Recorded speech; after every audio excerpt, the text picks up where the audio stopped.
Hello friends, आप सभी का स्वागत है आज की इस वीडियो में। और आज की इस वीडियो में हम लोग दक्षिण भारत के प्रमुख राजवंशों के बारे में पढ़ने वाले हैं।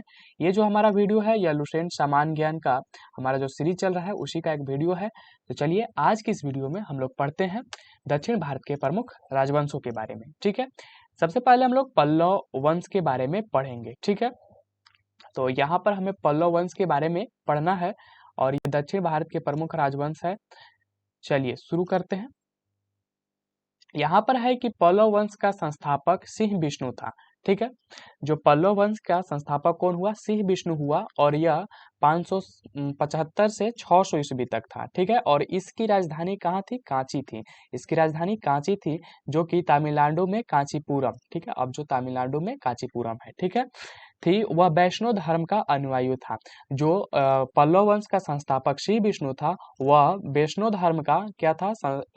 अनुयायी था और इसकी राजधानी कांची थी, जो कि तमिलनाडु में कांचीपुरम में अब है।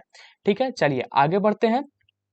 आगे है कीर्तार्जुनियम। कीर्तार्जुनियम के लेखक भारवी, ठीक है, भारवी सिंह विष्णु के दरबार में रहते थे। तो कीर्तार्जुनियम के जो लेखक हैं उनका नाम है भारवी और यह श्री विष्णु के दरबार में रहते थे और श्री विष्णु जो थे वह पल्लव वंश के संस्थापक थे। चलिए आगे बढ़ते हैं। पल्लव वंश के प्रमुख शासक हुए। देखिए पल्लव वंश के जो प्रमुख शासक हैं उनके क्रम में आपको दिया हुआ है।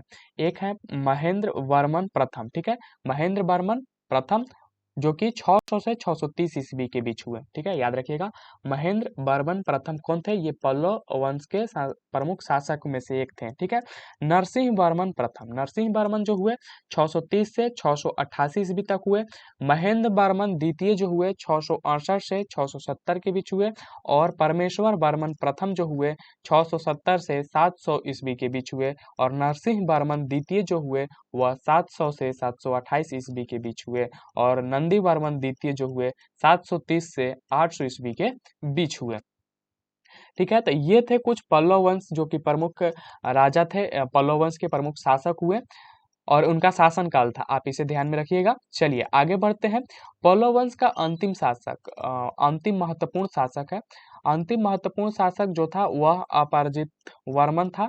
ठीक है, अपराजित वर्मन था। यह 880 से लेकर 903 ईस्वी में हुआ। ठीक है, यानी कि 880 से लेकर 903 ईस्वी तक यह पल्लव वंश का शासक था और यह अंतिम महत्वपूर्ण शासक था, यानी अंतिम था और महत्वपूर्ण भी था। चलिए आगे बढ़ते हैं। मतविलास प्रसहन। ठीक है, मतविलास प्रसहन की रचना महेंद्र वर्मन ने की थी। तो जो मतविलास प्रसहन की रचना जो था, प्रसन्न की जो रचना है वह महेंद्र वर्मन के द्वारा किया गया था। ठीक है, चलिए आगे बढ़ते हैं। महेंद्र वर्मन शुरू में जैन मतावलंबी था, परंतु बाद में तमिल संत अपर के प्रभाव में आकर शैव बन गया। तो ये जो महेंद्र वर्मन थे, महेंद्र वर्मन पहले क्या थे? यह जैन धर्म को मानते थे। ठीक है, लेकिन बाद में तमिल संत जो थे, तमिल संत अपर के प्रभाव में आए और यह शैव बन गए, शैव धर्म को मानने लगे। तो इन्होंने मतलब अपना धर्म परिवर्तन कर लिया था। चलिए आगे बढ़ते हैं। अगर अभी तक आप हमारे चैनल को सब्सक्राइब नहीं किए हैं तो सब्सक्राइब कर लीजिए। चलिए यहाँ से अब हमें फिर से शुरू करना है आगे। हाँ, यहाँ पर है कि अब यहाँ से हम लोग शुरू करते हैं। महाबलीपुरम के एकादशम मंदिर जिसे रथ कहा गया है। ठीक है, एकादशम जो मंदिर है उसे रथ कहा गया है। ठीक है, इसका निर्माण जो था वह पल्लव राजा नरसिंह वर्मन प्रथम के द्वारा कराया गया था। नरसिंह वर्मन जो प्रथम था उसके द्वारा इस मंदिर का महाबलीपुरम का जो मंदिर है, एकादशम मंदिर, इसका निर्माण करवाया गया था। ठीक है, रथ मंदिरों की संख्या 7 है। रथ मंदिरों की संख्या कितना है? इसकी संख्या 7 है। ठीक है, याद रखिएगा, इनकी संख्या 7 है और रथ मंदिरों में सबसे छोटा द्रौपदी रथ है। ठीक है, सबसे छोटा कौन सा है? द्रौपदी है। और रथ मंदिरों की संख्या कितनी है? 7 है। और रथ मंदिरों का जो निर्माण है वह नरसिंह वर्मन प्रथम के द्वारा कराया गया था, ध्यान में रखिएगा, जिसमें किसी प्रकार का अलंकरण नहीं है। तो जो सबसे छोटा रथ है द्रौपदी रथ है और इसमें द्रौपदी रथ में जो द्रौपदी रथ है इसमें किसी प्रकार का अलंकरण नहीं किया गया है। चलिए आगे बढ़ते हैं। अब हमें यहाँ से देखना है वात वात्पीकोंड वात्पीकोंड और महामल्ल महामल्ल की उपाधि नरसिंह वर्मन प्रथम ने धारण किया था। तो जो नरसिंह वर्मन प्रथम थे इन्होंने इन्होंने ही महामल्ल और वात्पीकोंड की उपाधि धारण किए थे। इन्होंने 2 उपाधियां धारण की थी और इसी के शासन काल में चीनी यात्री हुएनत्सांग कांची आया था। ठीक है, तो यहाँ पर एक सवाल बनता है कि चीनी यात्री हुएनत्सांग जो था वह किसके शासन काल में मतलब किस पल्लव राजा के शासन काल में वह कांची आया था। तो यहाँ पर नरसिंह वर्मन प्रथम का शासनकाल था और नरसिंह वर्मन जो प्रथम था उसी ने 7 जो मंदिर है 7 मंदिरों यहाँ पर रथ मंदिर का निर्माण करवाया था और रथ मंदिरों की संख्या 7 है और सबसे छोटा रथ मंदिर द्रौपदी रथ है और द्रौपदी रथ में किसी प्रकार का अलंकरण नहीं किया गया है। चलिए आगे बढ़ते हैं। यहाँ पर है कि परमेश्वर वर्मन प्रथम, ठीक है, परमेश्वर वर्मन प्रथम जो था वह शैव मातानुयायी था। यह शैव धर्म को मानता था और उसने लोकादित्य एकमल्य रणंजय अत्यंत काम उग्रदंड और गुणभाजन आदि की उपाधियां धारण की थी। तो इन्होंने बहुत अधिक उपाधियां ये धारण किए थे। जो इनका नाम था परमेश्वर वर्मन प्रथम और ये शैव धर्म को मानने वाले थे और अनेक इन्होंने क्या किया था, उपाधियां धारण किए थे। ठीक है, जिसमें उपाधियों को ध्यान में रखिएगा, लोकादित्य, ठीक है, एकमल्ल रणंजय अत्यंत काम उग्रदंड और गुणभाजन, इनका ये क्या थी, उपाधियां थी और इन्होंने इसे धारण किया था। और इसने ममलपुरम में गणेश मंदिर का निर्माण करवाया था। तो इन्होंने गणेश मंदिर का निर्माण कहाँ करवाया था, ममलपुरम में इन्होंने गणेश मंदिर का निर्माण करवाया था और इनका नाम था परमेश्वर वर्मन प्रथम और ये शैव धर्म के अनुयायी थे। चलिए आगे बढ़ते हैं। परमेश्वर वर्मन प्रथम जो थे वह विधा प्रेमी भी थे। ठीक है, यह विधा प्रेमी भी था और उसने विधा विनीति की उपाधि भी ली थी और इन्होंने एक और उपाधि धारण किया था, विधा विनीति। इतना अधिक उपाधि था फिर भी एक और उपाधि इन्होंने धारण किया, विधा विनीति। चलिए आगे बढ़ते हैं।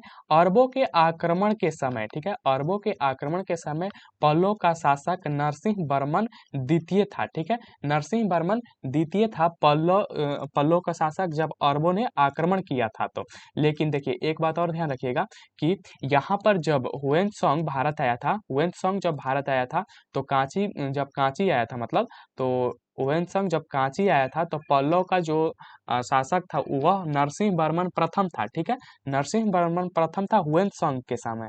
ठीक है, जब हुएनत्सांग कांची आया था, लेकिन जब अरबों के आक्रमण किया था अरबों ने, तो पल्लव का जो शासक था वह नरसिंह वर्मन द्वितीय है। ठीक है, हुएनत्सांग के समय प्रथम और अरबों के समय द्वितीय, बस यही थोड़ा सा अंतर है, ध्यान में रखिएगा था। और उसने राजा सिंह यानी कि राजाओं में सिंह और आगम प्रिय यानी कि शस्त्रों का प्रेमी और शंकर भक्त यानी कि शिव का उपासक की उपाधियां धारण की थी। तो इन्होंने भी तीन चार उपाधियां धारण की, जैसे कि राजा सिंह यानी कि राजाओं में सिंह और आग प्रेमी यानी कि शस्त्रों का प्रेमी और एक और है शंकर भक्त जो कि शिव का उपासक है। इन्होंने 3 उपाधियां धारण की थी। और आगे बढ़ते हैं। उसने कांची के कैलाश मंदिर का निर्माण करवाया था। तो ये जो नरसिंह वर्मन द्वितीय थे ये कांची के कैलाश मंदिर का निर्माण करवाए थे और जबकि नरसिंह वर्मन जो प्रथम थे वह रथ मंदिर का निर्माण करवाए थे। याद रखिएगा,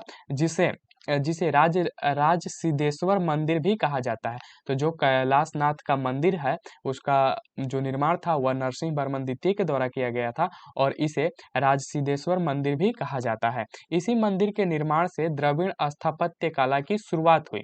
ठीक है, इसी मंदिर के निर्माण से द्रविड़ स्थापत्य कला की शुरुआत मानी जाती है। चलिए आगे बढ़ते हैं। महाबलीपुरम में शेर मंदिर, ठीक है, का निर्माण भी नरसिंह वर्मन द्वितीय ने किया था। ठीक है, शोर मंदिर का जो निर्माण था वह नरसिंह वर्मन द्वितीय ने इन्होंने महाबलीपुरम में किया था। चलिए आगे बढ़ते हैं। कांची के कैलाश मंदिर में पल्लव राजाओं और रानियों की आदमकद तस्वीरें लगी हैं। तो जो ये कांची के कैलाश मंदिर है, ठीक है, कांची के कैलाश मंदिर है, वहां पर पल्लव राजा और रानियों की क्या लगी हुई है, तस्वीर लगी है आदमकद की। ठीक है, चलिए आगे बढ़ते हैं। 10 कुमार रचित यहाँ पर है कि 10 कुमार चरित्र, ठीक है। 10 कुमार चरित्र के लेखक जो हैं, 10 कुमार चरित्र के लेखक दंडी नरसिंह वर्मन द्वितीय के दरबार में रहते थे। तो जो दंडी थे वह नरसिंह वर्मन द्वितीय के दरबार में रहते थे और यह 10 कुमार रचित के जो 10 कुमार चरित्र है उसके लेखक हुए, ठीक है। 10 कुमार चरित्र के लेखक जो हैं वह दंडी है और ये नरसिंह वर्मन द्वितीय के दरबार में रहते थे। आगे बढ़ते हैं। कांची के मुक्तेश्वर मंदिर, ठीक है, कांची के मुक्तेश्वर मंदिर तथा बैकुंठ पेरुमाल, ठीक है, बैकुंठ पेरुमाल मंदिर का निर्माण नंदी वर्मन द्वितीय ने करवाया था। तो नंदी वर्मन द्वितीय ने इन्होंने मुक्तेश्वर मंदिर तथा बैकुंठ पेरुमल मंदिर, इन दोनों मंदिरों का निर्माण नंदी वर्मन द्वितीय ने करवाया था। आगे बढ़ते हैं। यहाँ पर है कि प्रसिद्ध वैष्णव संत, ठीक है, प्रसिद्ध वैष्णव संत तिरुमंगई अलावार नंदीवर्धन द्वितीय के समकालीन थे। तो जो तिरुमलई अलावार थे वह नंदीवर्मन द्वितीय के क्या थे, समकालीन थे। चलिए याद रखिएगा। और ये प्रसिद्ध वैष्णव संत थे, ठीक है। जो तिरुमलई अलावार थे यह क्या थे, प्रसिद्ध वैष्णव संत थे। अब हम लोग चोल वंश के बारे में पढ़ने वाले हैं। यह भी दक्षिण भारत के प्रमुख राजवंशों में से एक है। चलिए चोल वंश के बारे में पढ़ते हैं। यहाँ पर है कि 9वीं शताब्दी में, यहाँ से शुरू करते हैं। 9वीं शताब्दी में चोल वंश पल्लव के ध्वंसों पर स्थापित हुआ। यानी कि जब पल्लव वंश का अंत हुआ तो यहाँ पर चोल वंश का स्थापना हुआ और इस वंश के जो संस्थापक थे वह विजयालय हुए और यह 850 से 887 ईस्वी थे, ठीक है। और जिनकी राजधानी थी कहाँ, तंजाय या तंजौर या तंजावुर था। और तंजावुर का जो वास्तुकार था कुंजर मल्लून, ठीक है, कुंजर मल्लून राजा राज पेरुथचन था, ठीक है। इसका नाम था राजा राज पेरुथचन, जो कि तंजौर का वास्तुकार था, ठीक है। और यहाँ पर आपको ध्यान रखना है कि जो चोल है वह पल्लव के बाद, यानी कि पल्लव वंश के अंत के बाद चोल वंश का स्थापना हुआ, चोल वंश स्थापित हुआ और इसके जो संस्थापक था उसका नाम था विजयाला, ठीक है, इसका नाम था विजयालय, ठीक है, विजयालय, जो कि 850 से 887 के बीच हुआ, ठीक है। चलिए आगे बढ़ते हैं। यहाँ पर है कि विजयालय ने नरकेसरी की उपाधि धारण की। इन्होंने नरकेसरी की उपाधि धारण की और निशुंभ सूदनी देवी का मंदिर बनवाया। तो इन्होंने निशुंभ सूदनी देवी का मंदिर कौन बनवाया था, तो नरकेसरी जो उपाधि धारण किए हुए थे विजयालय, ठीक है, विजयालय जो थे उन्होंने निशुंभ सूदनी देवी का क्या किया, मंदिर बनवाया था। चलिए आगे बढ़ते हैं। चोलों का स्वतंत्र राज्य, ठीक है, चोलों का स्वतंत्र राज्य आदित्य प्रथम ने स्थापित किया। जो आदित्य प्रथम हुए इन्होंने चोल वंश का स्वतंत्र राज्य स्थापित कर दिया था। चलिए आगे बढ़ते हैं। यहाँ पर है कि पल्लव पर विजय पाने के उपरांत आदित्य प्रथम ने कोदंडराम, ठीक है, कोदंडराम की उपाधि धारण की थी। यह कोदंडराम की उपाधि जो था वह पल्लव पर विजय प्राप्त करने के उपरांत आदित्य प्रथम ने धारण कर लिया था। चलिए आगे बढ़ते हैं। चोल वंश के प्रमुख राजा थे। यहाँ पर चोल वंश के प्रमुख राजा दिए हुए हैं, इनको ध्यान में रखिएगा। परांतक प्रथम, दूसरा है राजा राज प्रथम, आगे है राजेंद्र प्रथम और राजेंद्र द्वितीय एवं कुलोत्तुंग, ठीक है, कुलोत्तुंग। ये जो थे ये चार, आपको 5 दिख रहे हैं, ये जो 5 राजा थे ये प्रमुख चोल वंश के राजा थे। चलिए आगे बढ़ते हैं। तकोलम के युद्ध में राष्ट्रकूट नरेश कृष्ण द्वितीय ने परांतक प्रथम को पराजित किया था। तो जो तकोलम का युद्ध हुआ था उसमें उसके युद्ध में राष्ट्रकूट नरेश जो थे कृष्ण तृतीय, ठीक है, कृष्ण तृतीय, इनका नाम याद रखेगा कि राष्ट्रकूट नरेश कृष्ण तृतीय ने परांतक प्रथम को पराजित किया था, ठीक है, परांतक प्रथम को उन्होंने पराजित किया था। और इस युद्ध में परांतक प्रथम का बड़ा लड़का राजादित्य मारा गया था। तो जो राजादित्य था वह कौन था, वह परांतक प्रथम का लड़का था। चलिए आगे बढ़ते हैं। राजा प्रथम ने, ठीक है, राजा राज, ठीक है, राजा, यहाँ पर राज, ठीक है, राजराज प्रथम ने, यहाँ पर है राजराज प्रथम ने श्रीलंका पर आक्रमण किया था।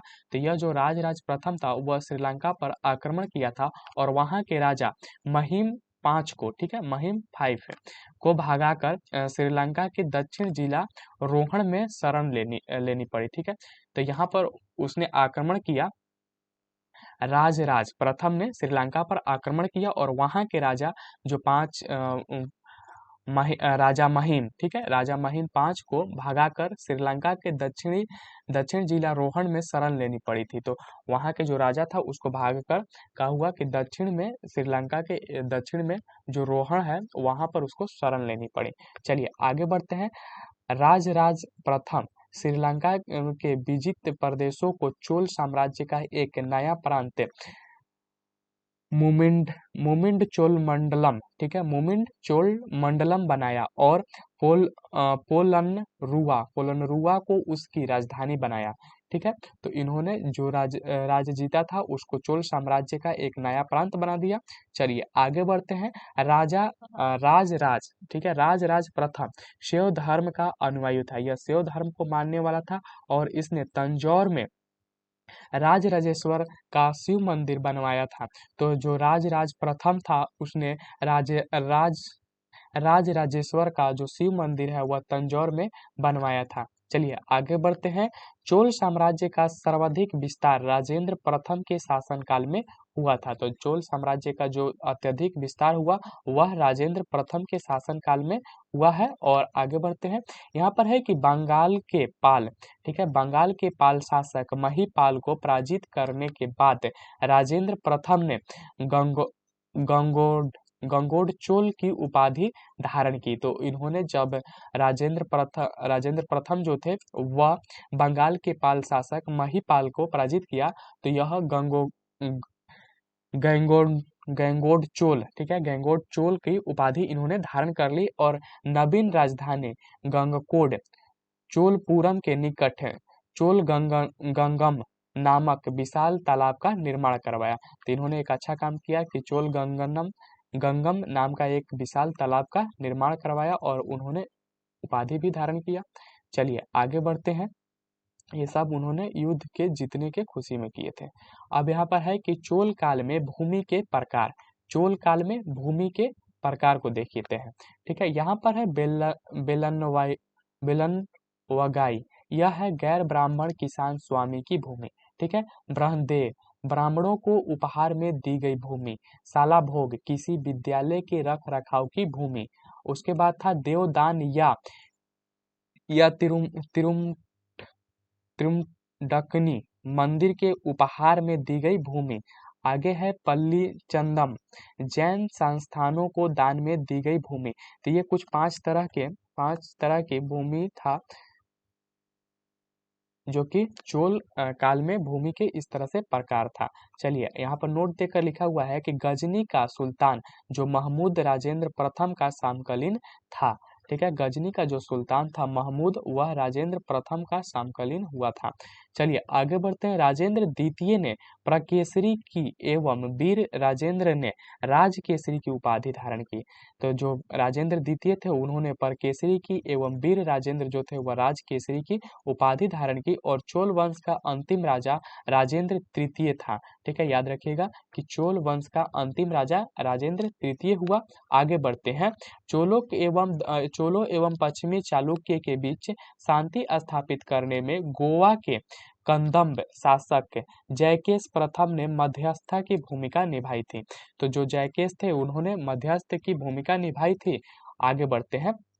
विक्रम चोल अभाव एवं अकाल से ग्रस्त गरीब जनता से राजस्व वसूल कर चिदम्बरम मंदिर का विस्तार करवाया था। तो यह जो विक्रम चोल था इसने गरीब जनता से क्या किया, राजस्व वसूल किया और चिदम्बरम मंदिर का निर्माण करवाया।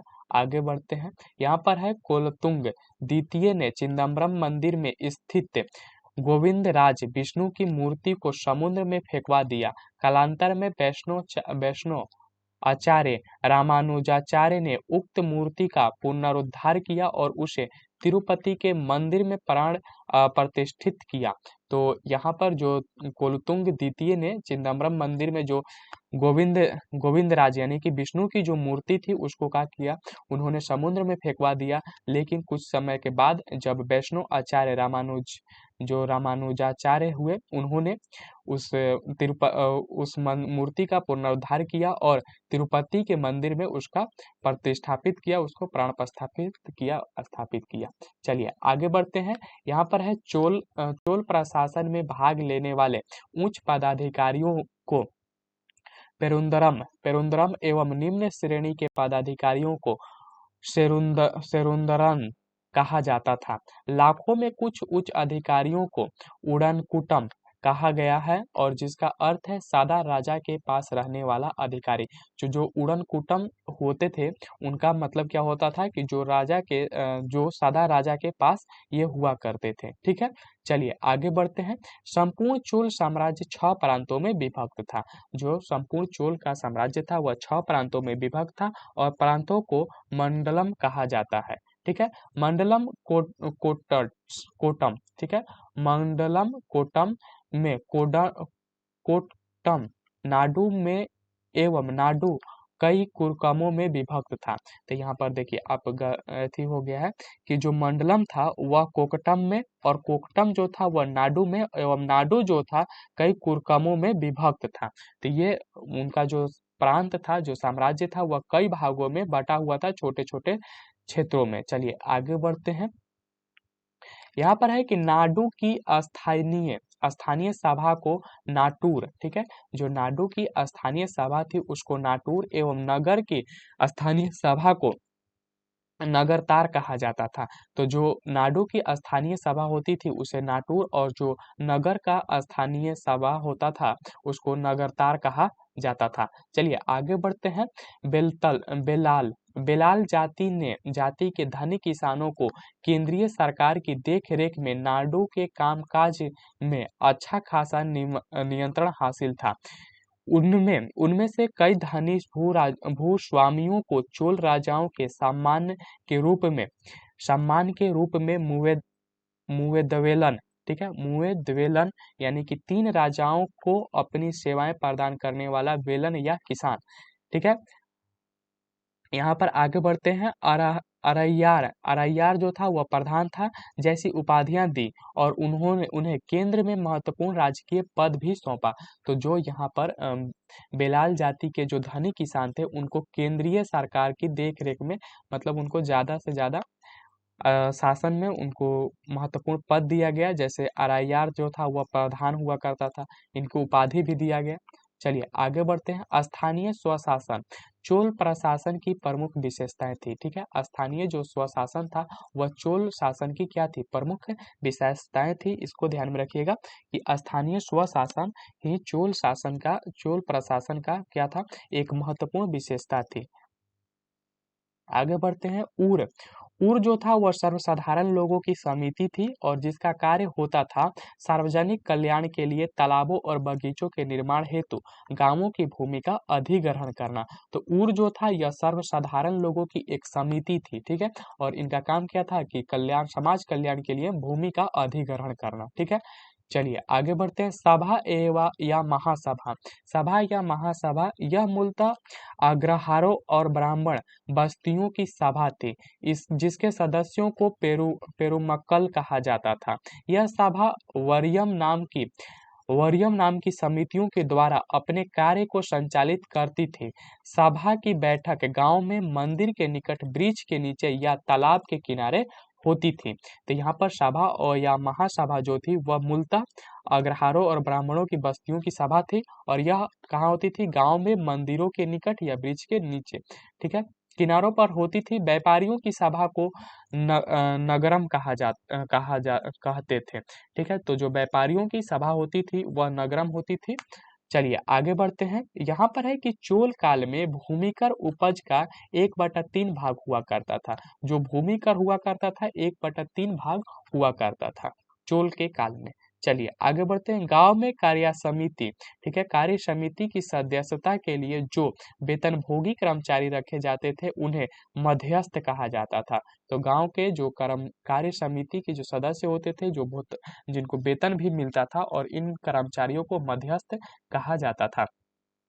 चलिए आगे बढ़ते हैं। यहाँ पर है कि उत्तर मेरु अभिलेख के अनुसार सभा की सदस्यता, तो उत्तर मेरु जो अभिलेख है उसके अनुसार सभा की जो सदस्यता है उसके बारे में यहाँ पर बताया गया है। पहला पर देख लेते हैं। सभा की सदस्यता के लिए इच्छुक लोगों को ऐसी भूमि का स्वामी होना चाहिए जहाँ से भू राजस्व वसूला जाता था। तो यहाँ पर सभा में वही लोग आते थे, वही लोग शामिल हो सकते थे जो कि भू स्वामी होते थे और जो कि भू राजस्व देते थे। ठीक है, चलिए आगे बढ़ते हैं। दूसरा लिखा हुआ है कि उनके पास अपना घर होना चाहिए। तो सभा में शामिल होने के लिए उनके पास घर भी अपना होना चाहिए, भूमि अपना होना चाहिए। चलिए आगे देखते हैं। उनकी उम्र 35 से 70 के बीच होनी चाहिए।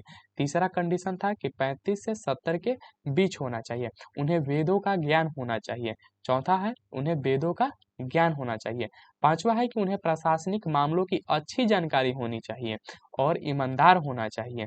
तो यहाँ पर पांचवा हम लोग देख लिए कि कैसा होना चाहिए, उसे प्रशासनिक मामलों की जानकार होना चाहिए और साथ ही साथ उसे ईमानदार होना चाहिए।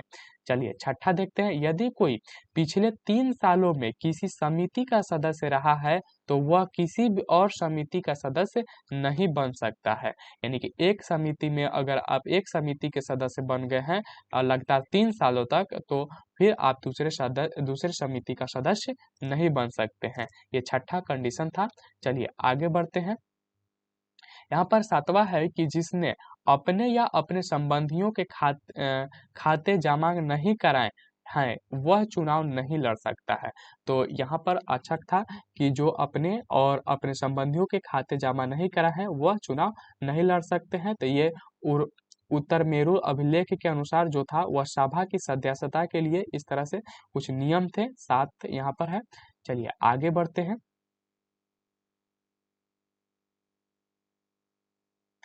ब्राह्मणों को दी गई, अब यहाँ से शुरू करते हैं। ब्राह्मणों को दी गई कर मुक्त भूमि को, ब्राह्मणों को दी गई कर मुक्त भूमि को चतुर्वेदिक मंगलम एवं दान दी गई भूमि ब्रह्मदेह कहलाती थी। ठीक है, ब्रह्मदेह कहलाती थी।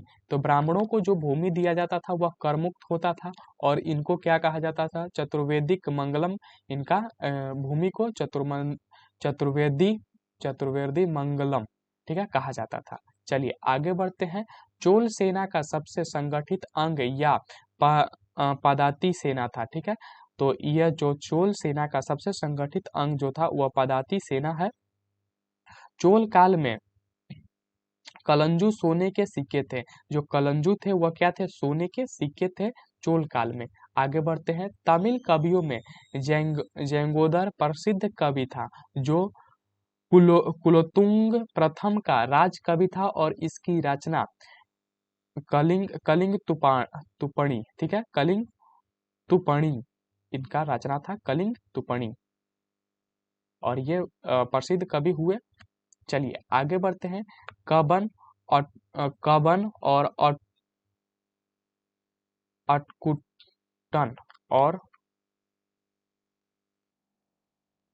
कवन और ऑटटिकुटन और पुलगलोंदी को तमिल साहित्य का त्रिरत्न कहा जाता है। इनको तमिल साहित्य का त्रिरत्न कहा जाता है। आगे बढ़ते हैं। यहाँ पर है पंप, पोन एवं रन, ठीक है, कन्नड़ साहित्य के त्रिरत्न माने जाते हैं। तो पंप, पोन और रन, ये रन जो है यह कन्नड़ साहित्य के त्रिरत्न माने जाते हैं। आगे बढ़ते हैं। पर्सी ब्राउन ने तंजौर के बृहदेश्वर मंदिर के विमान को भारतीय वास्तुकला का निकष माना है। ठीक है, तो यहाँ पर जो है पर्सी ब्राउन ने तंजौर के जो बृहदेश्वर मंदिर के विमान को क्या किया है कि भारतीय वास्तुकला का निकष मान लिया है।